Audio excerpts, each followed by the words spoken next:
কালীখোলা বিসিতে আরো বেশি আছে, সব জায়গাতেই হচ্ছে।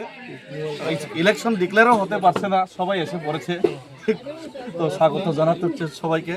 তো আজকে আবার 55 পরিবারের 112 ভোটার এখানে জয়েনিং আছে। বলতে গেলে এখানে যারা মাইনরিটি আছে সবগুলি পরিবারে এসে পড়েছে, আর 1-2 পরিবার বাদে।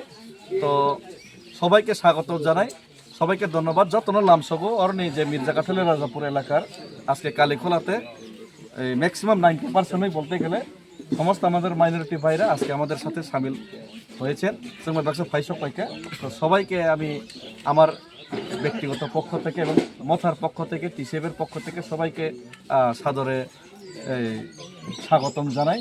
এবং আমি আশাবাদী আগামী এডিসি নির্বাচনে আমরা 10 থেকে 12 হাজার যে লিড নিতে যাচ্ছে বিজেপির থেকে, এই লিডে এখানেও গুরুত্বপূর্ণ ভূমিকা নেবে এই গ্রাম পঞ্চায়েতের 2টা ভোট কেন্দ্র।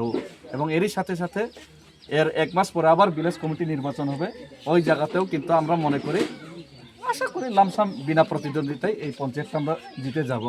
তখন এই এলাকার উন্নয়ন এই এলাকার গ্রামের হাতে থাকবে, কারণ গত 10 বছর কিন্তু এলাকার হাতে নেই উন্নয়ন, কারণ 10 বছর ভিলেজ কালেকশনই করায়নি সরকার। এটা সম্পূর্ণ ভোটারটা কি বিজেপির ভোটার যে 110 ভোট জয়েন করে? না, আমি তো বলতে পারবো না, গ্রামে বিভিন্ন দল তো আসলেন, তা আমি মনে করি বিজেপিরও থাকবে না। বড় কথা হচ্ছে মথার মধ্যে সবাই জয়েনিং করছে।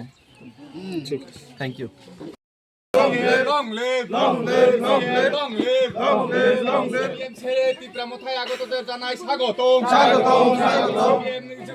কংগ্রেসের ত্রিপুরামথায় আগতদের জানাই স্বাগতম, স্বাগতম, স্বাগতম। Long live, long live, long live, long live, long live, long live, long live. Bagrake, jai, Bagrake, jai.